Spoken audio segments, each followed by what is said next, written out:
Hello everyone, this is Saurian Target coming back at you with another Carnivores Top 5 video, where today we are going to be looking at the top 5 pieces of equipment available in the Carnivores games. So basically what this top 5 is, in my opinion, the most helpful pieces of equipment you can get in the Carnivores games. The best ones that don't break immersion, don't ruin the game, or just become a waste of points. And this list is all-encompassing, so it includes the original trilogy of Carnivores games, Carnivores Cityscape, the mobile ports, and the reboot for PS3 and PC. So without further ado, let's begin. So coming in at the number 5 spot on our list is the radar. Now, don't get me wrong, radar is an extremely helpful bit of hunting equipment, especially for beginners who aren't sure of the terrain or how to listen for sound. Everyone usually saves up their points for the radar and equips it as soon as possible, as it makes finding dinosaurs, and thus not getting eaten, much easier. Now, some of you might be wondering why radar isn't at number 1 on this list, since it's probably the most well-known and sought-after piece of equipment by Carnivores players. Well, the reason why it's not number 1 on the list is that it just makes the game too easy. See, radar is great for beginning players, but once you've racked up enough points and skills to hunt whatever you want, adding the radar just makes the games boring.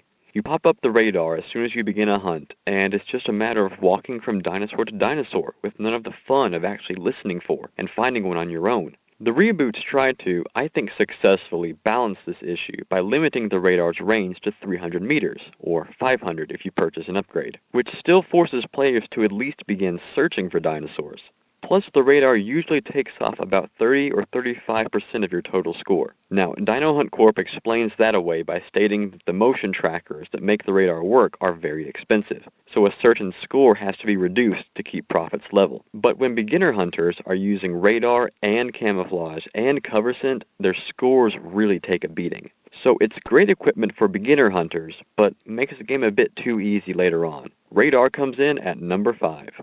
So coming in at the number 4 spot on our list, we have the Dinosaur Call, or the Dinosaur Decoy as it's known in HD and Reborn.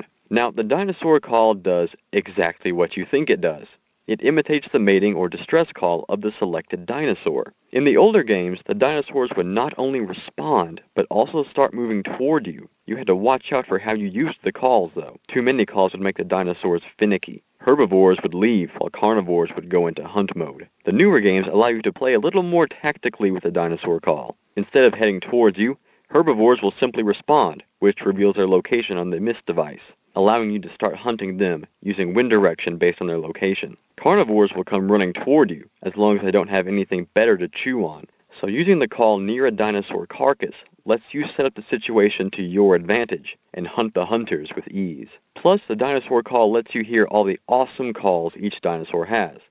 Well, almost all of them are awesome.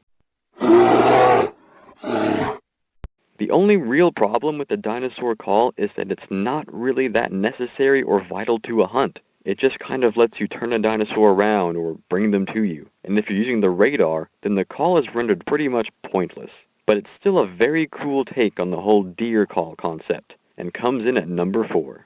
So moving down to the number 3 spot, we have Tranquilizer darts, or Trank bullets as they're called in Reborn. I'm not sure how that works, but whatever.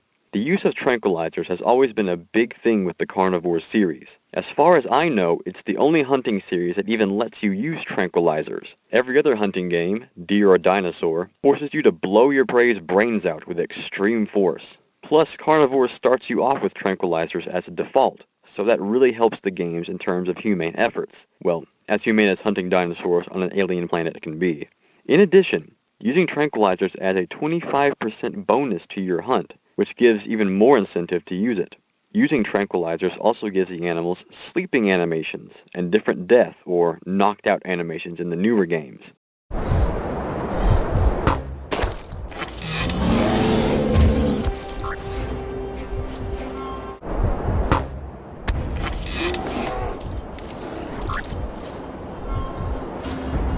So putting on tranquilizers is a great choice, but it doesn't serve much purpose during a hunt. It helps long-term with points for sure, but it's really just there to make you feel like a good person as you bring down prehistoric creatures with a sniper rifle. So the tranquilizer comes in at number 3.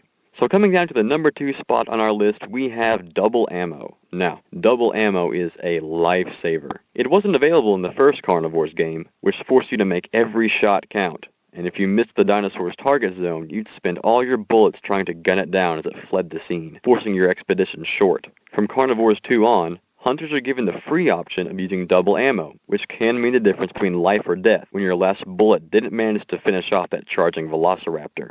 So instead of having only 6 bullets or 8 arrows, double ammo lets you carry 12 or 16 respectively, and really helps in keeping the hunts going longer and being more fun. So double ammo comes in at number 2.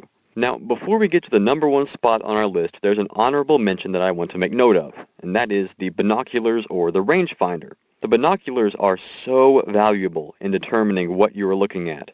Maybe your vision is obstructed by plants or fog, but you know something is there. Your binoculars will tell you what it is, how far away it is, and how big it is. So if you're hunting for size records, you immediately know if it's worth your time or not. Plus, on Cityscape, they have some incredible zoom, so I wanted to make note of the binoculars as a great bit of equipment, but just not as good as the other items on this list. So coming in at the number 1 spot on our list, we have the supply ship. Now, the supply ship is awesome. It made its debut in Carnivores Ice Age, showed up in the mobile ports, but hasn't been used since. And that's too bad because the supply ship is great. Not only does it deploy from a tiny spaceship, but if you're already using double ammo, the supply ship quadruples your ammunition. Instead of having only 8 arrows for the X-bow, double ammo gives you 16, and then the supply ship makes it 32 arrows. That's insane! And it does that for every gun. The only thing to watch out for when using the supply ship is that it won't reimburse you for ammo you didn't fire, which means it'll go to waste. So make sure you are completely out of ammunition before calling it in. Plus, you can summon this thing in the trophy room. I mean, how great is that? So there you have it, guys. Those are my views on what I consider the top 5 pieces of equipment in the Carnivores franchise. But what did you think of the list? Were there any that I forgot or that would have made a better contender for the number 1 spot? What's your favorite piece of equipment in Carnivores? Let me know in the comment section below, and I will see you guys next time.